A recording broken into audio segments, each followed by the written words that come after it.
What do spinning, submerging, hammering, catapulting, toilet tinkering, and mad scientists in baseball caps all have in common? You're about to find out. There we go.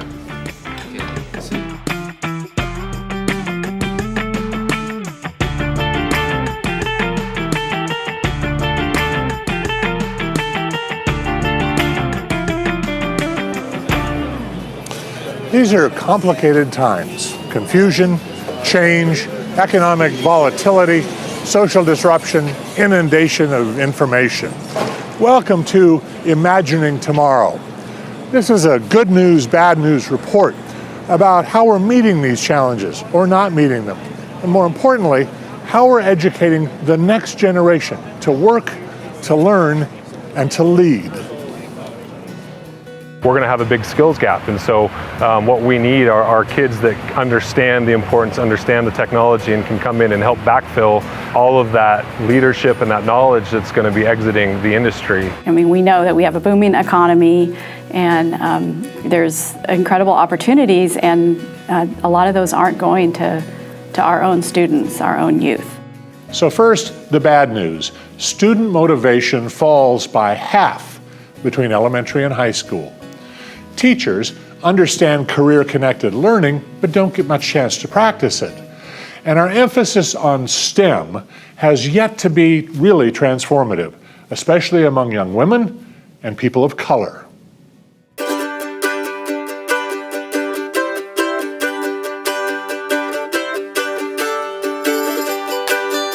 In the workplace, more changes.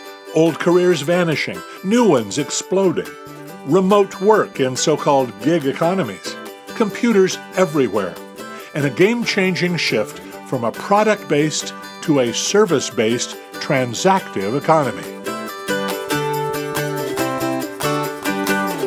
Being able to communicate is paramount. I mean, you can be the best and the brightest technically, but really what is going to allow you to participate in a real meaningful way is, can you convince others that your solutions are the right ones, and can you work collaboratively with people? So being able to communicate is very, very important. 85% of our economy now provides services. One driver is disintermediation, cutting out the middleman. But more critically, sheer profitability. For example, the percentage return on an automobile warranty, a service, is 18 times the margin on the product itself, the car. Look at a place like Seattle, for instance, built on products, airplanes, timber, fish. Now, Seattle is busy building a 21st century service economy. The service superstars, Nordstrom, Expedia, Starbucks, Costco, and of course, Amazon. And service means communications, people skills, thriving in teams, brainstorming, problem solving, presenting, convincing, motivating, informing, and leading. When I'm trying to train students for the workplace, not just the interns, but the students here, it's the focus on critical thinking and really the focus on teamwork and communication skills. It's not just, here, run this experiment. It's, now run this one. Okay, now let's think about it. Here's what you got. Where do we go next with it? Remember, we promised you some good news. Here are 4 dramatic ideas for successfully imagining tomorrow and the future of work.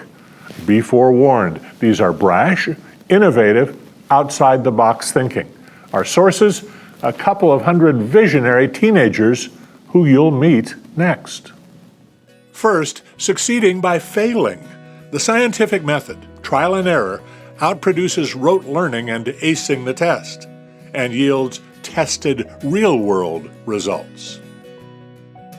Second, extended conversations, questioning, mentoring, on-the-job training, apprenticeships, and internships outperform training manuals, lectures, and textbooks, face-to-face. Third, students leading their learning. Discovery and project-based lessons amplify interests, personal aptitudes, motivations, and ultimately career fit. Self-directed learning for a lifetime. Fourth, learning to learn perpetually. Processing change, evaluating information, thinking critically, solving problems, and sharing appropriately. The learning culture 24/7.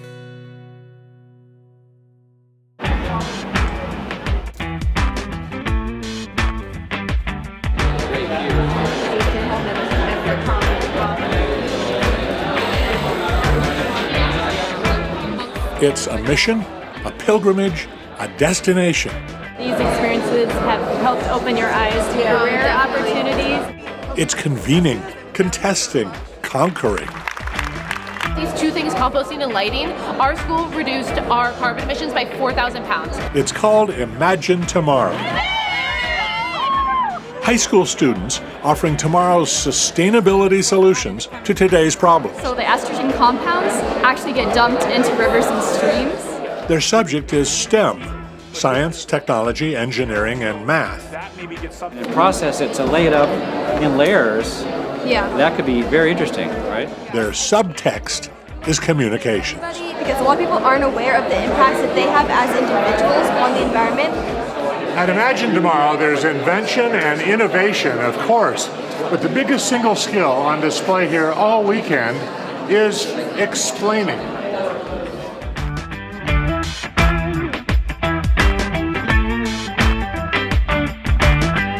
You don't learn from listening to somebody lecture to you or tell you about something. You learn from what you screw up or what mistake you make doing a certain experiment. I really think we're working hard to make sure our engineers can communicate. How do we communicate science to a lay audience? And how does the general public understand what we're doing and how important? The ultimate destination for Imagine Tomorrow students is here at Washington State University. WSU not only hosts the competition, but because of its land-grant mission and its constant outreach to businesses and communities, has been imagining tomorrow all along. The competition fosters career-connected learning. Coaches and judges are passionate. In your first turbine design, what did it look like? What was different? How did you get your efficiency? Truly engaged. So have you done any testing on the water that gets recycled? Is it straightforward and candid? So at Boeing, we used composite materials for airplanes, right? And in the spirit of real-world validation, winners receive cash prizes. I liked interacting with the judges when I was there participating, because being able to talk to people from Alaska Airlines or Clean Tech and talk to them about what they're working on was really cool. Alaska Airlines is title sponsor for Imagine Tomorrow, which is organized into 3 challenges: the Boeing Aerospace Challenge, the Itron Food, Energy, and Water Challenge, and the McKinstry Built Environment Challenge. Contesting teams may choose one of 3 approaches to their challenge: technology, which is engineering-oriented, design, more systems-based, or behavior, looking at people and policy-based solutions. We think that when you have a chance to touch an area that you have an interest in, that you're far more likely to build that interest into a career one day. It's not just the technology, we need the people, we need thought leaders, we need people who are far-thinking folks that can explore these ideas and create new solutions for our customers.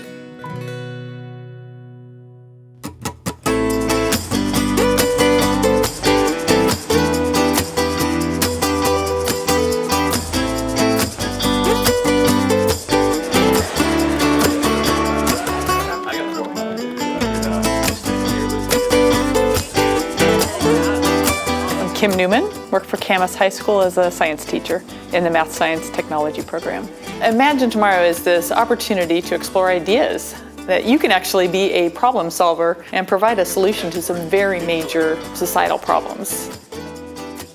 The journey to Imagine Tomorrow begins months, even years before, in Washington, Oregon, Idaho, and Montana high schools. Aquaponics is when you use the positive symbiotic relationship of a plant and an aquatic species to help both flourish and produce produce from both. Camas High School will bring 6 teams to this year's competition. Lab space is crowded, competition is tight, and the scientific method offers its own fits, failures, and frustrations. Well, you've never done science if you haven't failed, because science is trying and trying and trying again and learning, and isn't that all of life?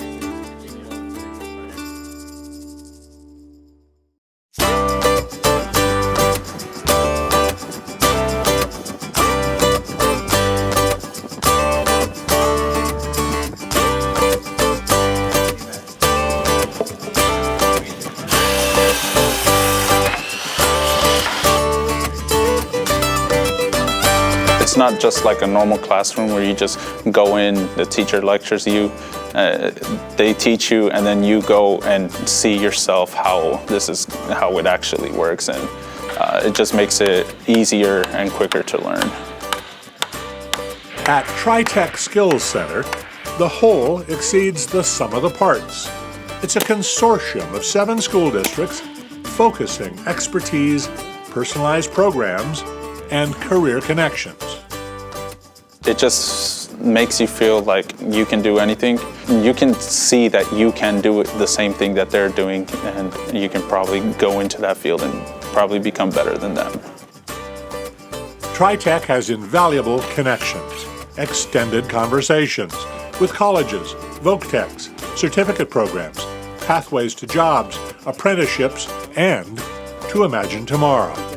Question: can a material be developed to replace asphalt-impregnated tar paper for attic insulation?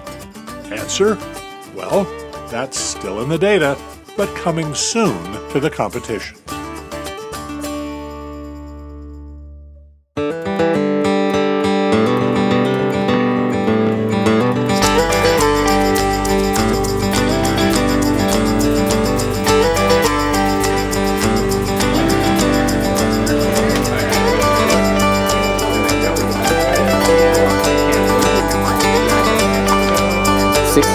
Of the kids under the age of 5 are kids of color. We got to build the pipeline. You can't sit on the end and complain that there's no talent and then bring people from other countries when you haven't done the work to help develop the talent. Taft Academy in Greater Seattle faces an additional set of challenges as it prepares its teams for Imagine Tomorrow. Estimates say by 2020, over 60% of our jobs will be STEM jobs. And although nearly 1/2 of the workforce is women, they will have less than 1/4 of those jobs. African Americans and Latinos, each around 13% of the workforce, will have only a paltry 3% of those jobs. You have to give them an environment where they participate, where they lead, where there's not a lot of downtime sitting and listening to somebody, where they're actually applying and doing. And you have to hire the right teams. TAF is a public-private partnership with the Federal Way School District, STEM-focused, project-based, ambitious, and outside the box. These don't match. Is that going to be an issue? With a 95% graduation rate and 100% of those graduates accepted into colleges. To me, it's low-hanging fruit. There are things that we can do in our public school systems that will make them so much better, that will get teachers to be excited about teaching again, leaders to be excited about leading again, but we just haven't done it.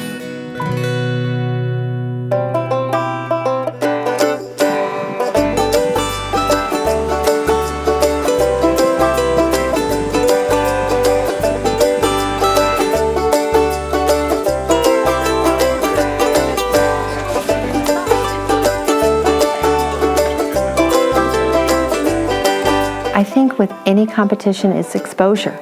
It gives the students exposure to so many different types of people, different situations, challenges. STEM Charter Academy, Rathdrum, Idaho. 2 weeks to go. 6 IT teams are polishing their projects and their pitches. Our students go through the process of failing, succeeding, But we want them to not just be employable, we want them to possibly be starting their own business and become entrepreneurs.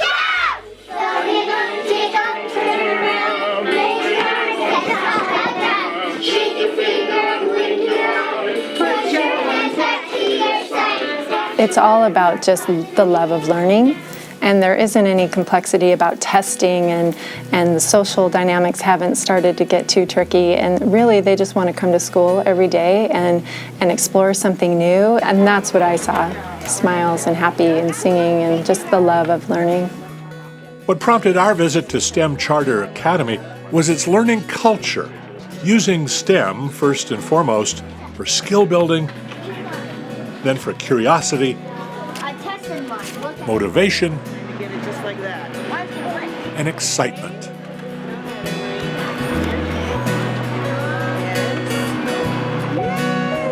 Every time a student asks her a question, she answers it with another question.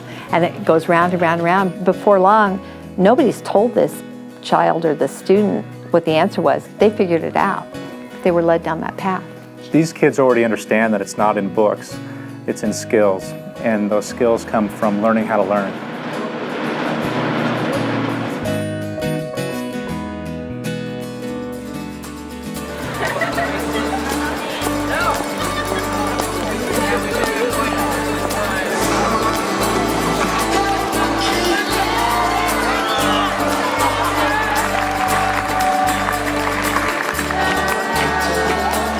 Excitement, exhilaration, exhaustion. Judges, contestants, and coaches agree the ultimate prize is the journey itself, the fits and starts, discouragement and discovery that got them imagining tomorrow in the first place. For the winners, a plaque and a check. For all the rest of us, just wait till next year.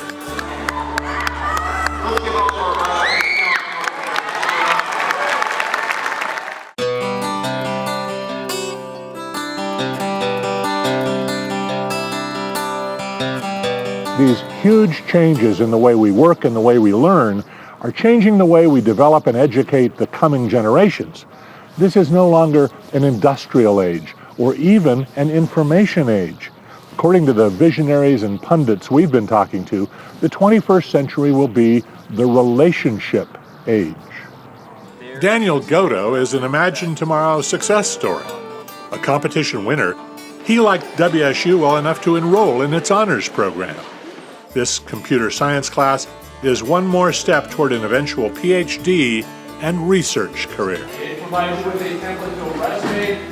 I want to go into R&D for a major company, and that also kind of like helped me decide to pursue my PhD because I love doing R&D. Well, if you're studying the individual attributes, I really think the great thing about an engineering degree in particular, I'm biased, is the opportunity to learn to problem solve. What are the constraints? What are my financial constraints? What are my engineering constraints? And coming up with a viable solution. that some of these operations will automatically be Everybody's a scientist, right? We all have questions, and we all want to solve problems, especially kids think they can kind of conquer the world or fix all the world's problems. We're evolving a hybrid, or the blending of and management of both hard and soft technologies. Hard tech is embedded, wired, rigid, automated, and closed, built-in, robotic.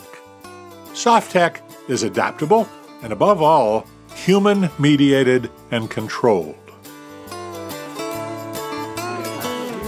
And this offers hope for people who fear we all may be replaced by robots or artificial intelligence. In fact, the opposite will be true.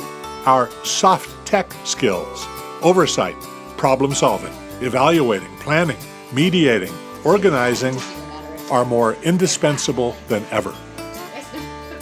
I think they'd be surprised at the amount of collaboration on a daily basis. So on a daily basis, I spend my time with multiple people in multiple disciplines, huddled around a table, trying to figure out how we're going to address the next challenge. We make use of technology, certainly, but most of the interaction is person to person, coming up with new ideas.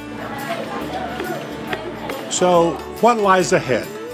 The future of our learning and our work and their critical interdependence. Here are 5 trend predictions. First, If we choose to, we can be free of the constraints of time and place. Work will be 24/7 and virtually wherever we want it to be.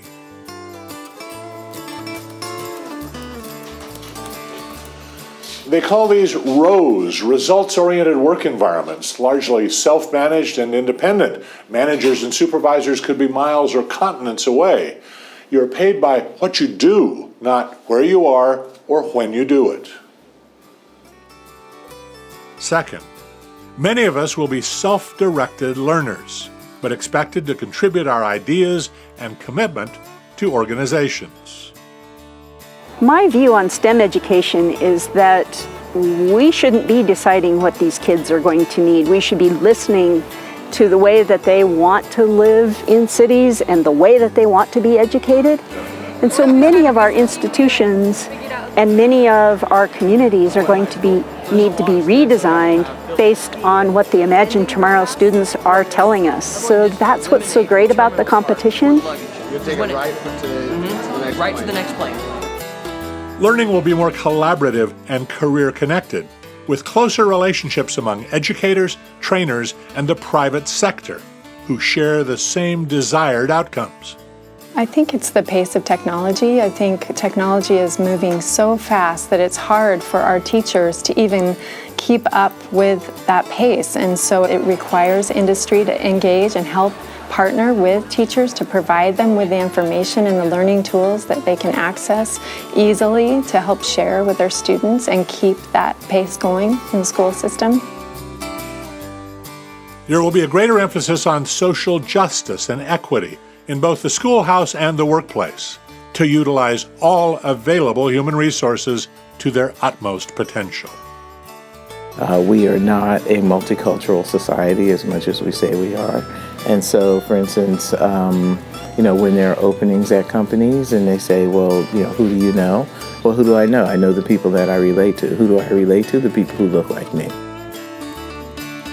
Fifth, we'll validate and fund multiple pathways to success, not just four-year baccalaureate degrees, but a host of career-centric, smarter learning outcomes. Does that need to be on-the-job learning? Maybe. I can really see evolving mentorships happening younger and younger. How can you bring kids in to solve real-world problems? How can you do job shadowing earlier? How can you build mentoring programs? And finally, a personal observation. We're going to have to think critically and carefully about this one-size-fits-all acronym we call STEM. In our reporting for this program, we found that the scientists, the technologists, the engineers, and the mathematicians are not all birds of a feather. In fact, they have very different training, career arcs, prospects, and temperaments. Scientists and mathematicians are usually engaged in research or teaching, and the academic competition can be fierce. Engineers are widely distributed over many jobs and disciplines as builders and implementers. Technologists are mainly in computer-related fields and by far the greatest demand. In fact, fully 70% of all the STEM jobs envisioned by the year 2020 will be computer scientists, techs, and programmers. For the students, coaches, mentors, and judges who've made the journey to Imagine Tomorrow, the future is theirs, as handy with an elevator pitch as they are with a computer program. And more importantly, interested, motivated, and already thinking about next year. They are so more sophisticated than I was at that age, what they're able to do technically. But just their physical presence and their worldview is so much different than when I was a student. And so just being around them and feeling that energy gives me great hope for the future.